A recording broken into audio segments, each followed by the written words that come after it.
set up and ready to go. I'll also be doing like live demos as well. So if you're keen to like play a game in front of people, then you might want to jump up. Front row, got a few students. I'm sure they'll jump at the opportunity. All right, cool. Well, so what I'm going to do is I'm going to talk for a bit, and then I'm going to show you some things, talk a little bit in between. I should start by introducing myself. So I'm Chris Johnson. I suppose I'm the indie guy, so I make a lot of small games in a lot of small teams.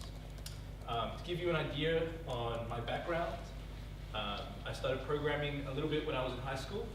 I was probably the only person in my year, besides my twin brother, who was also programming. We started making Flash games. We went and we found a book that taught you how to make some basic games. We worked through it, and we were making our own games. Then what happened at the time, I was like, I want to get better at making games, so I thought I'd go to university and I'd study programming. So I went to the University of Adelaide and I did a software engineering degree. During my degree, I worked part-time at a visual effects company called Rising Sun Pictures, and I was working on the pipeline team there. And I was responsible for helping create different tools that the artists would use to make different visual effects. At the time, we were working on either the third or fourth, I can't remember, Harry Potter movie, and they were creating all these fancy effects. And what the programming team was doing was creating a whole bunch of things so that the artists could manage their resources and their artwork, apply different visual effects, create cloth simulation, all these kind of things.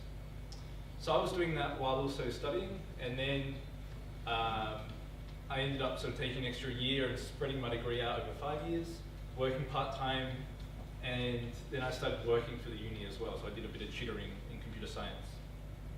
Then I graduated and I wanted to keep making games, which I was doing on the side. So I just continued to work for the university part-time for about 3 years in the computer science department, and working on sort of smaller games on the side. I also did a brief stint as a lecturer, a very young lecturer, for 6 months. So I helped out with some of the first year courses and some of the project stuff.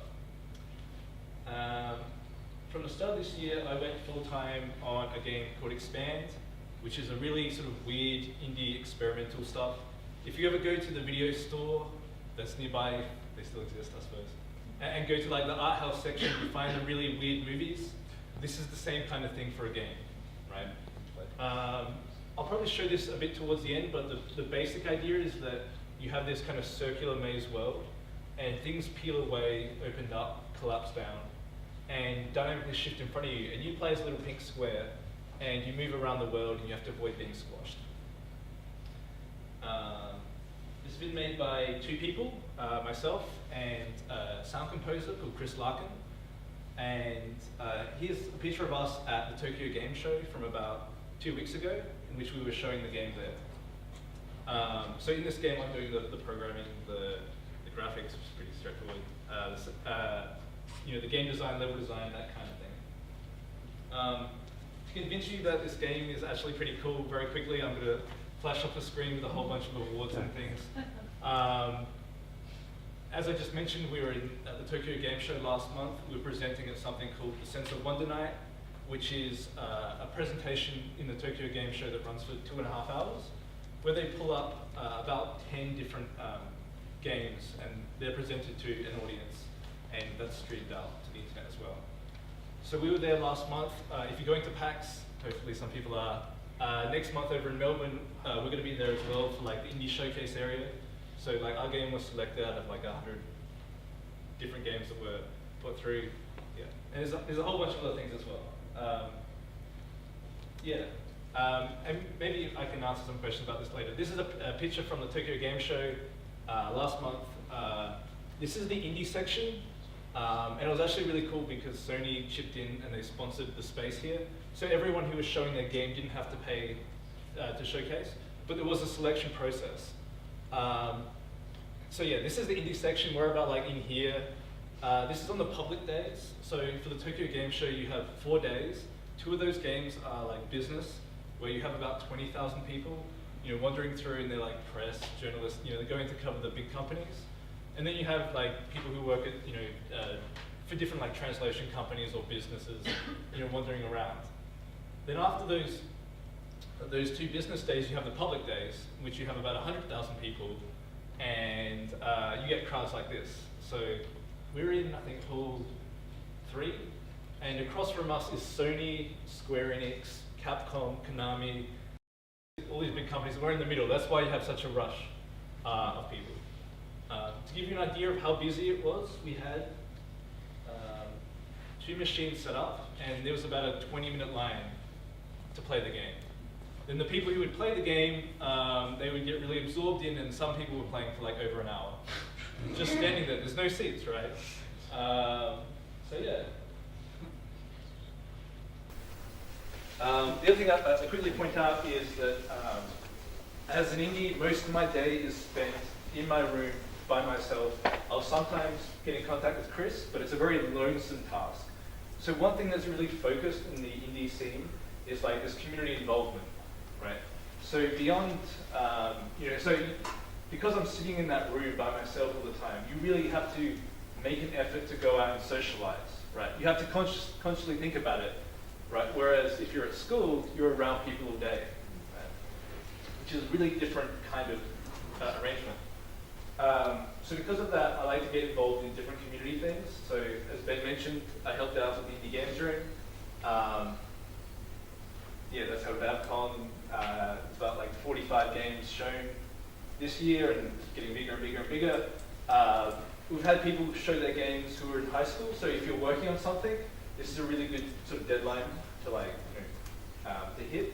I also help run a playtesting event every 3 months at a place in the city called GDD Studios, which is an art school for different artists. And what we do is we have about 3 hours, people come along, they set up a laptop, and they play each other's game and give feedback to each other. And people are welcome to come along, there's no entrance fee, it costs nothing. CDW are really great, they lend us the space for free. And yeah, we just go around, play each other's games, and give advice. You don't have to be a developer to come along, anyone can come along, and yeah. And the reason we do that is because as the one guy in my bedroom by myself, it's very hard to know if what I'm creating is that influential on people, if people are responding the way that I expect them to. So that's why we run these events, because when you're creating games, getting feedback from the players, understanding what they're doing and how they're interpreting your world is pretty important. The other thing I do is an indie games night thing at the Pad, which is a place in the city where you can get food and drink, and we've got computers set up there. And what we do is we set up a whole bunch of indie games, and people come along and play them. The reason for this is, well, the idea behind running this is that a lot of people think that games are only this commodity that you can buy from, say, like EB Games or any game store or Big W or something. But it actually turns out that there's a whole bunch of people who are making games and creating like smaller things that are like interesting that people don't see, right? There are kids, like I'm sure some of the people here, who are creating like games in high school that are actually like really, really interesting.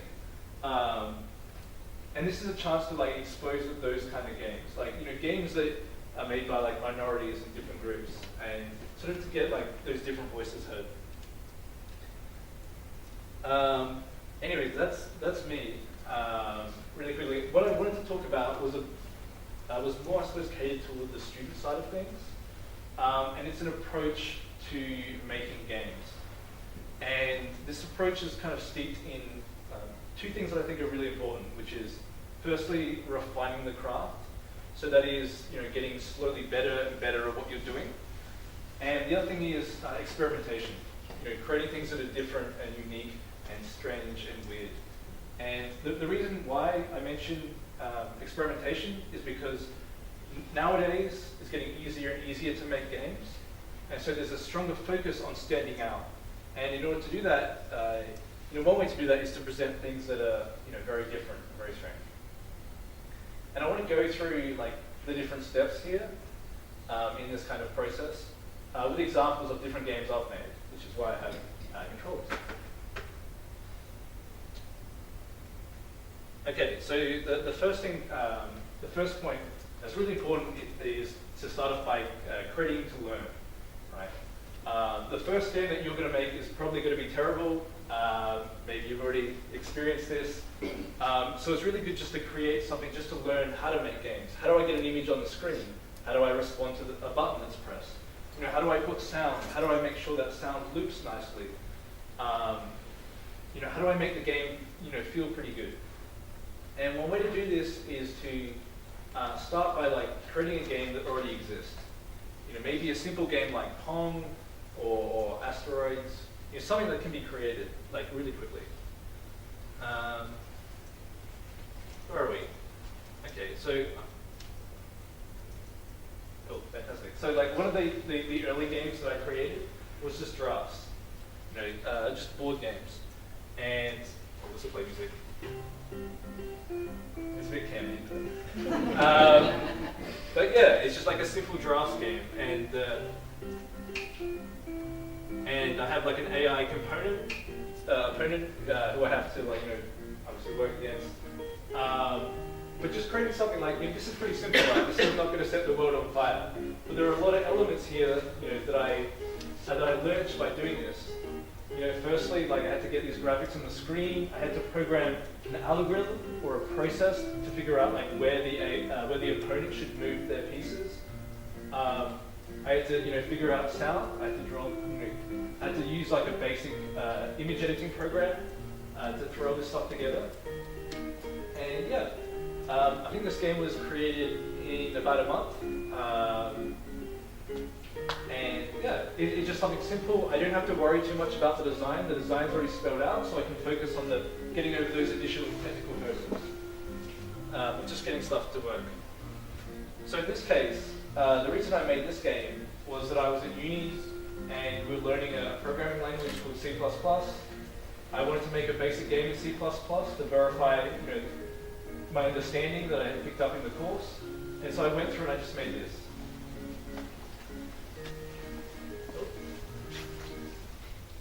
Okay. Is that on the App Store, Chris? I'm sure someone else.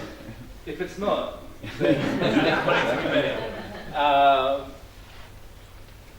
So then after creating that first game, and once you've got those basic sounds, right, just those technical basics of getting things onto the screen, getting things moving, one of the things that I recommend doing from there is just to reflect on what you're doing and make the next project, the next game, slightly bigger and slightly better, right? And so, and the other thing that I'd also recommend in this step is creating different types of games, right?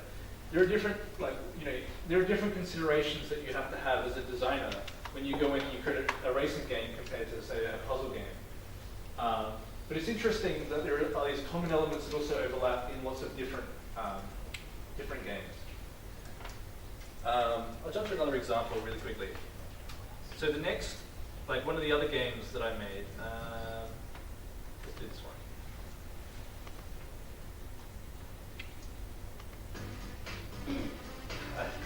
Don't worry, the music gets better. So this is another game I made a bit later, right? This game, the rules and stuff I designed from scratch. It's essentially a match 3 game in which the gems fall down from the top here. And what I can do though is I can flip the entire grid around. So let's see if I can get it. And I can remove combinations of 3 or more. And so and this is pretty simple. What happens is as you play through, the game scales up and I introduce more colors and make it harder and harder, and I focus the player more and more to use these different shifting mechanics in the game.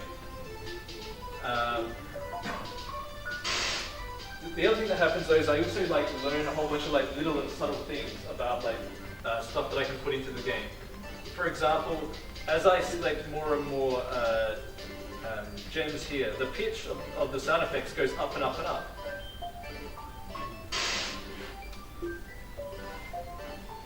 Which is this little detail that actually feels kind of good when you play it in the game. So then after creating, so I should say that like in each of these steps, I'm only showing one game, but there are actually like several different games that were created in this process. A lot of them didn't take very long to make either. Like I really think it's important to set yourself short deadlines so that you don't get bored or tired of the project. Yeah, so I set short deadlines. So some of them will be made at what's called a game jam, which is an event where you have maybe a week or 48 hours to make a game. Or other things were set, you know, like for like 2 or maybe even 1 week.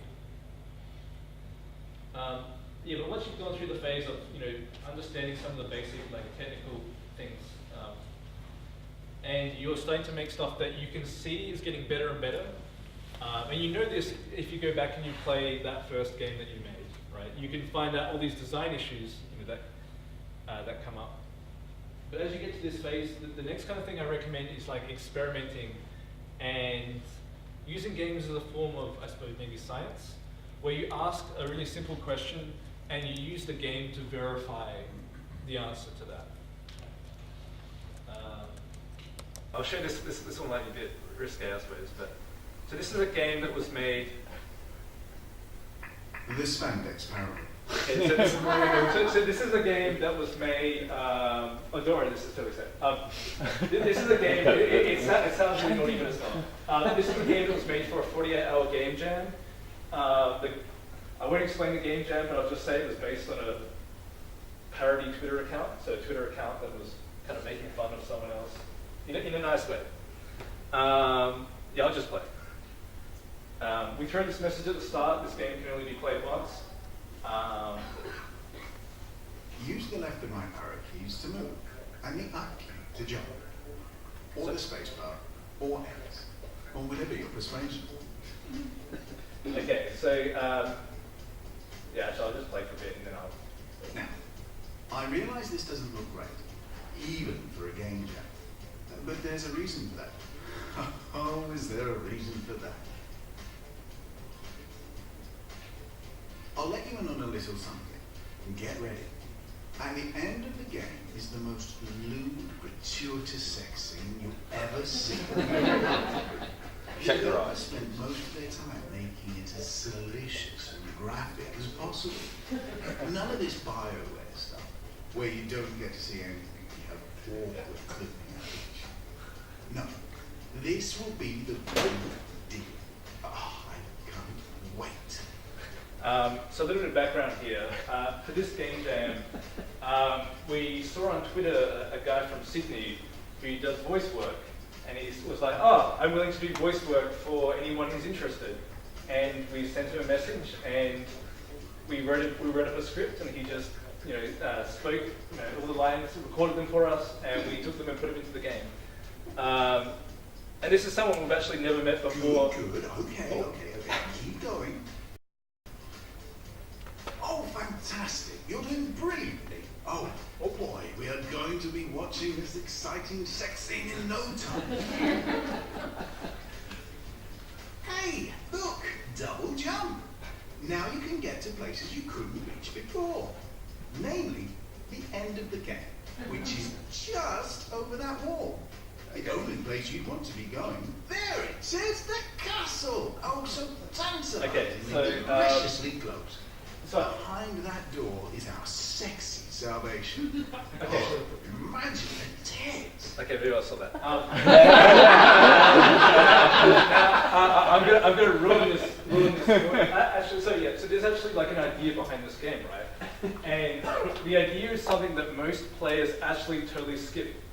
Because what happens here, if you go to the end, right, you don't see this. There's no sex in this. Right? I'm sure you probably realize that already. But what we do is we use the narrator, right, to encourage the player to race to the end of the game. But we put a little trick in there for the people who are really observant, right? Now, if I go to the end here, actually, I'll just do that. The path of the least resistance is the path of the loser. Now, H.G. Wells. okay. Now okay. Now, what happens, like, at the very start of the game, you might have noticed something. Now, the game says it can only be played once, but that's just a bit of a lie. We tricked the player. In fact, games use conceit and tricks and deception, quite a lot. But we trick the player. One of the first things that you see in this game is this platform up here, right? This platform that you can't actually reach, right? You can't jump high enough. But what we do, and we leave that there, and some people are going to see that and they're going to be curious, right? Other people won't even notice it, they'll keep going. Now what happens is the screen before the end, you've got the ability to double jump, which means you can jump up higher. And now what happens is a whole bunch of people, are just going to continue to go, they're going to see the ending, and they'll be like, oh, haha, you tricked me, that's really great, I've had my time. Other players though, and this only happens to some cases, they go all the way back to the start, and they jump up here. And what happens is, the narrator picks this up, and he's now telling you, no, you got to go back that way, right?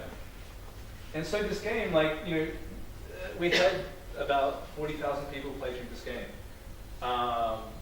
And there's I wish we took statistics, but I wouldn't be surprised if 3/4 of those people didn't see the special ending, right? Now what does that mean? That means to a whole bunch of people, this game's going to be pretty boring. It's going to be this really played out trick. Aha, you got me, there's no sex scene, whatever. But to some people this will be special, right? And they'll remember that. And so yeah, we kind of use this game as a bit of a narrative experiment. It was based on another game called The Stanley Parable, which came out on the Steam store. You might have seen it. This was actually made when that was a mod and had just first come out, and yeah, we're big fans of that. Yeah, we're big fans of that. So one thing you might have noticed at the start of that game is that there are actually 5 people working on it. So we had one person do the levels, one person write the script, another person do the voice, someone do the graphics, and I did the programming. And what I recommend is that once you get those basics down, is to start looking for different people to collaborate with. Right? But what I would say is, before getting to this stage, you really want to have made some stuff yourself and have done everything in those games. So with that first drafts game, I'd done the graphics, I'd done the programming, I did the sound effects. I didn't do the sound, so I'm kind of cheating. But I touched on each of those different elements, right? That meant when it came to making, making the other game, right? It was easier for me to talk to those other people, right? I could talk to the graphics guy because I had a bit of an idea of the lingo, that he worked with or they worked with. So yeah. Yeah. And as you go through and make this stuff and hopefully make it available for people to play, you'll start to find people who are interested in your work and people who actually want to collaborate with you as well. But for reference, with the last game, no one else contacted that guy, right? No one else, right? So then the other thing is, I suppose the sharpen the saw advice. So once you get into this phase, just keep on going and sharpen the saw. So I mentioned before that I'm working on this expand game that's actually taken 3 years to develop in a part-time and full-time capacity. While working on this, I'm also doing other things behind the scenes. So I go to game jams, several times a year just to create smaller things and to get different ideas out. And so it's important to always be going back, reviewing what you learn, and improve. Look, cover, write, check, I suppose. They're my contact information. I'm on Twitter. You can email me. I have a website where I post stuff about stuff. Two other things I'll add that are kind of important, which is that a whole bunch of the games that I made while also studying at traditional institutions, right? So while I was in high school and while I was at university, I could learn at those places lots of skills that I needed, the math, the science, the programming side of things. But then in my own time behind the scenes, I could safely make these little experiments, and I didn't have to worry about money. I didn't have to, later, yeah. I didn't have to worry too much about money. I didn't have to worry about selling 10,000 units and making sure that I met the marketing goals and kept within budget. I didn't have to worry about any of that stuff. It gave me a really great opportunity just to go through and to really learn by doing. So the one thing I suppose I'd recommend to like the students here is that what are the I suppose hidden benefits of going through and continuing at university and through high school and stuff is that you can also make use of that spare time that you have to work on your own projects, and also find like collaborators as well. Pretty well. All right, here we go. So this is this is like a game jam game, right? So the reason I'm showing you these things, right, is because I really want to stress the fact that it's very easy to create simple but interesting games. I'm going to let you. Are you an Xbox, PlayStation fan? I am everything. In fact, this machine runs Mac, Linux, and Windows. I'm a bit of a Nintendo guy. I'm a little bit of a PC godsnob, a little bit, but I'm more of that indie freakish guy. You know, the angry people on Twitter like Phil Fish. Good like him, but not so angry. I don't take sides. I'm with whoever's interesting. All right, so here's a quick game, right? On the bottom's going to be a bit cut off. If you push, there you go. Yeah, good. If someone pushes start and start again, right? Okay. Unfortunately, this is going to happen a bit quickly because it's a technical bug. If you push start, you go again. So this was created in like an afternoon at a game jam where, start with keyboard for a second. Usually it runs a little bit slower, but I think it's the refresh rate on the monitor or something. But what happens here is there's a dollar bill that's falling from the top, and you've got two businessmen, right, who are trying to like jump up on top of each other to grab it, right? So what happened was, this happened at a game jam that was over 2 days. The original idea that we had for the game jam was way too ambitious, which is usually the case. And then in an afternoon, I was like, all right, let's just make this game. I had this idea, and Who's winning? I don't keep a running score. It's like a one-off thing. So I should keep a running score. It's something I should add in. Yeah. And so yeah, you also get this like different here. It's also political, right? Maybe it's a critique on modern capitalism with the money falling in the well, I don't know. But like, yeah. It's very, very cool. It's way too fun. It's usually much slower. And because the notes, yeah.